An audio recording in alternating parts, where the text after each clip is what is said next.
Hello viewer, this is Elimu TV, the station where you watch and learn.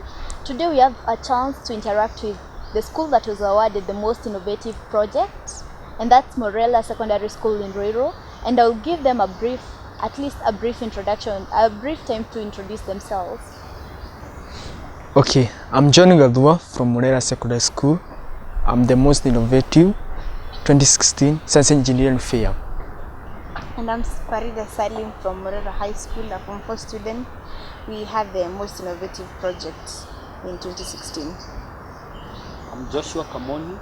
I'm a teacher at Morera Secondary School, the school which had the most innovative project in Science and Engineering Fair 2016. I teach chemistry and mathematics, and I'm also the patron of Science and Engineering Fair at the school. Thank you. So Mr. Joshua, we know that there are these new categories that have been introduced in the science projects and the Science Congress as a whole. Can you briefly discuss about it? Yes, now Science and Engineering Fair, maybe first to talk briefly about the Science and Engineering Fair. This is one of the co-curricular activities which we have at the secondary schools. That is apart from drama, music and games.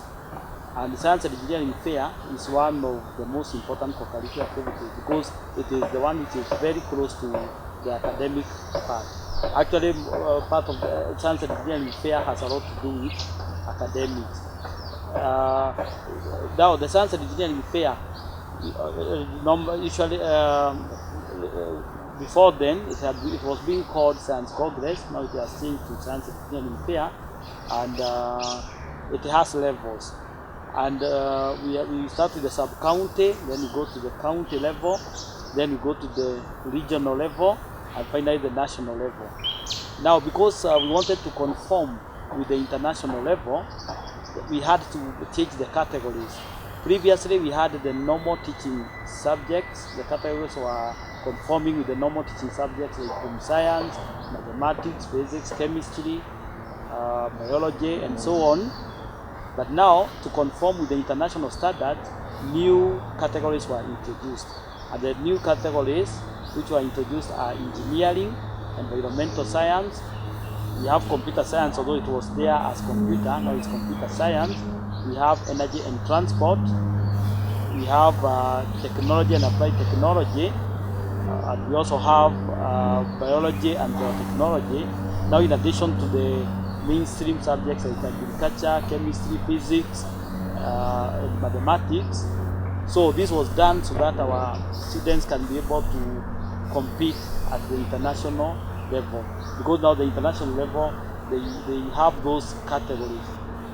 This was a challenge at the beginning because these new categories are not taught in school. Like now engineering, environmental science is not taught in our secondary syllabus, although it could be incorporated in the mainstream subjects like chemistry and biology, but it is not taught. They are not taught as individual subjects. But now, because this was done in 2013, our students have now been able to adjust to the new requirement, and now they are doing well in all those areas. That's very nice. And could you give us at least a brief share of what went down on the national levels and the trophies that you awarded? Thank you very much. I want to start by saying that the national Science and Engineering Fair level usually rotates in the regions. It is, for example, this year we had the opportunity of hosting. I'm talking as Abadeas region that we hosted, this year we hosted the National Science and Engineering Fair. This happened at Bishop Gatim Mogadu in Nyeri. That is where the activity was held, the national event.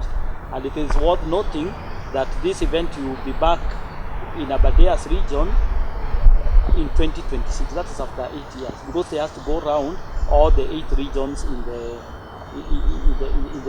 Republic. So I can say that this year was a great year for us because it's the year we hosted Science and Engineering Fair, and also us as the host, as Aberdares region, we are able to get the most innovative project through my school, Morera Secondary. That's very nice. And coming to you, Farida, how did you come up with this idea? What were the motivations behind all these ideas? See, our project mainly uses that concept of use of sinks.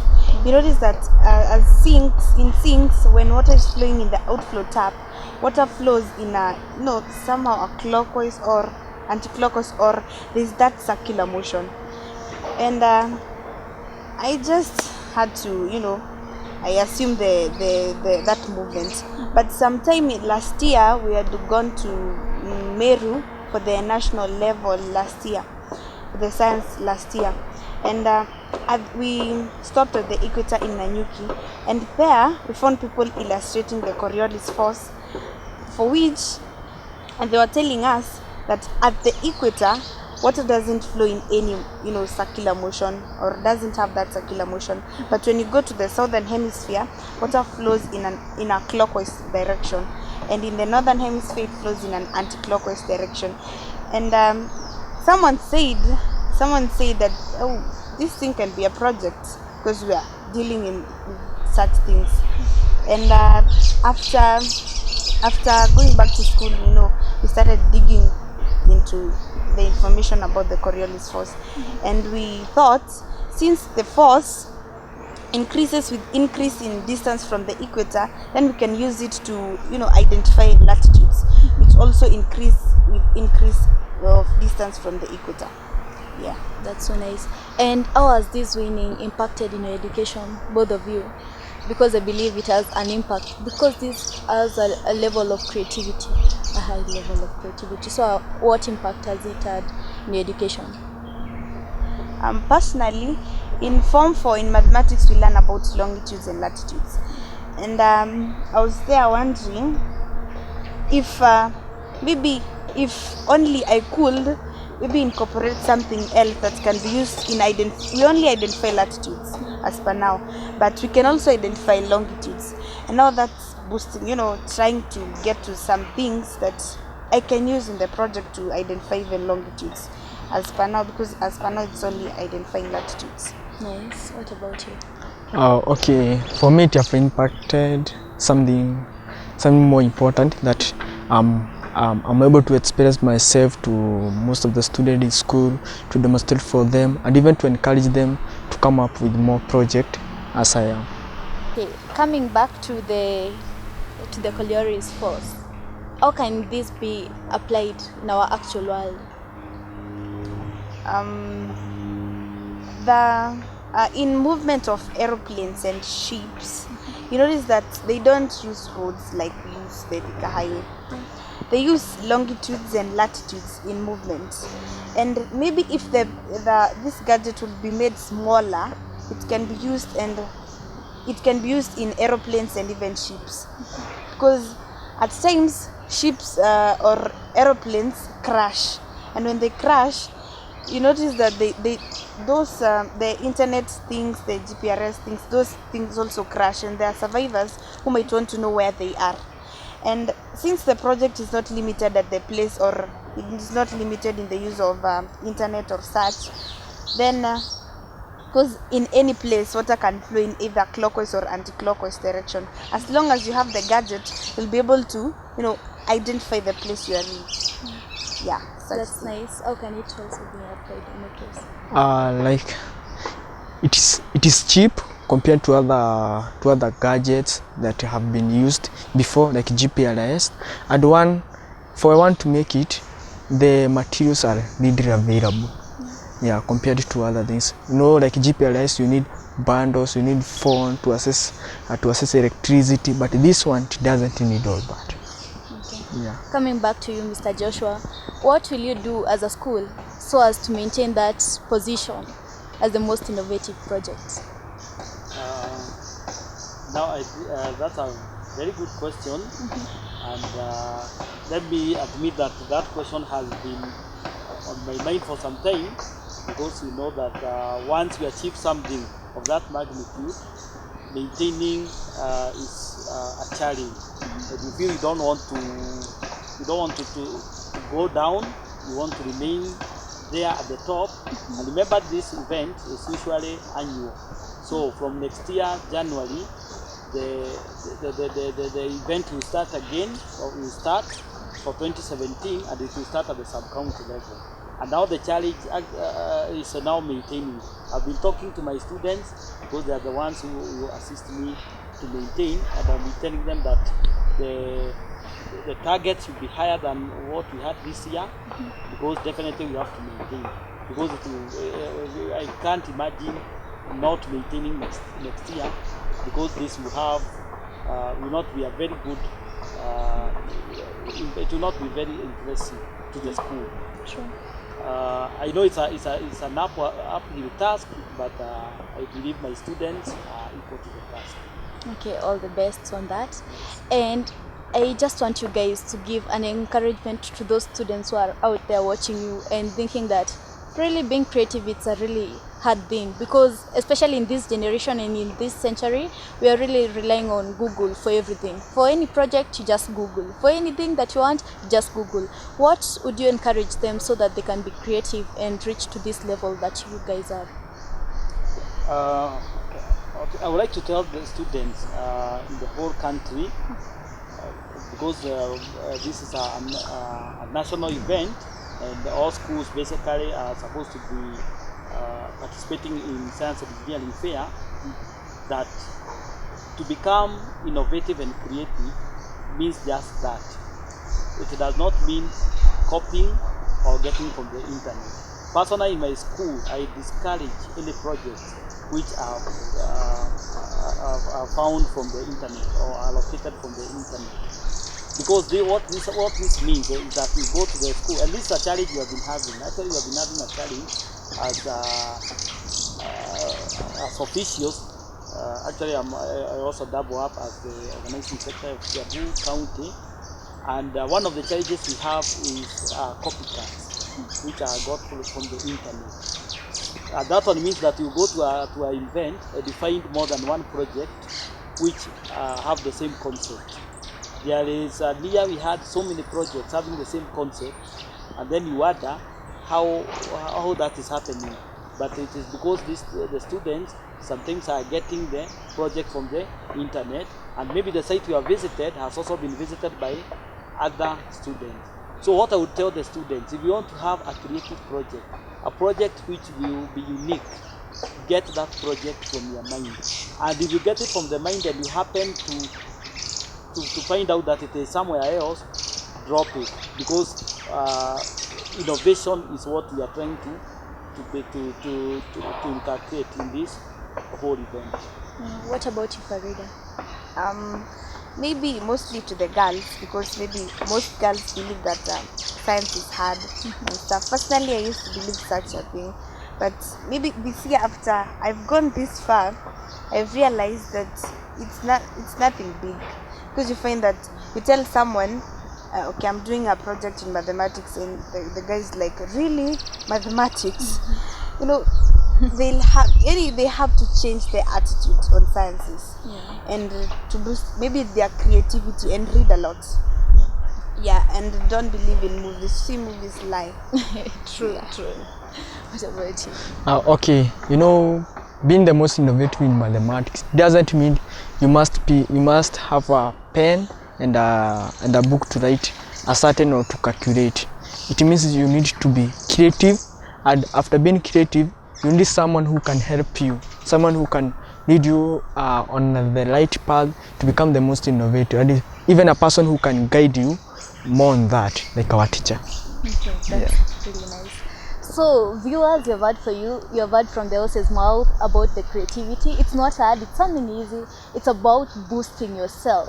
Just boost yourself, boost your creativity, read a lot, and everything is achievable. So before we close this interview, we'll do some demonstration. The students will show us what happens with the Coriolis first, and we'll love to see all this, and then we'll wind up this interview. Thank you. Right now, we're going to demonstrate the Coriolis force as it will happen in sinks. This is what is likely to happen. Like we said, the concept you're using is mostly exhibited on sinks, as most people have used sinks. You notice that when you put water in here and open the outflow tap, water will rotate in either a clockwise or anti-clockwise direction depending on the hemisphere you're in. And as these pointers here rotate, these gears here rotate, these also the pointers also rotate. This pointer here is is calibrated in terms of minutes, and this one here is calibrated in terms of degrees. The pointer here, 60 minutes equals to 1 degree. So if this pointer here rotated up to a point like this one will have moved up to a degree. And we know of latitudes in terms of degrees. Maybe put water so that you can see. So we are going to demonstrate. 1, 2, good. Go ahead and again.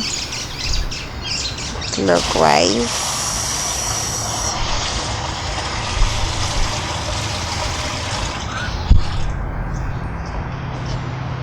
Settle.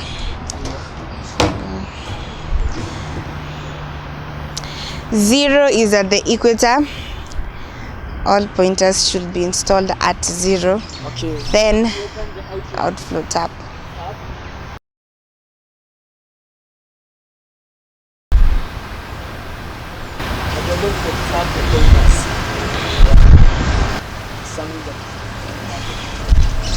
Oh, oops.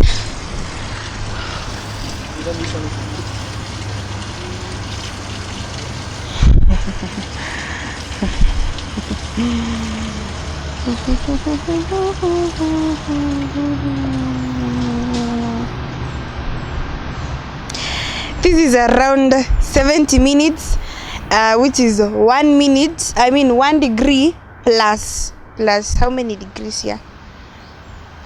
Degrees ngapi? 10 minutes. 10? This is 10 minutes. 1 degree, 10 minutes. That's the latitude of this place right now. Yeah. Basically, that is how our project works.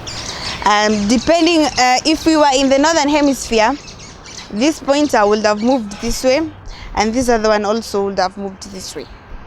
This pointer drives this one. Yeah, that's how it works.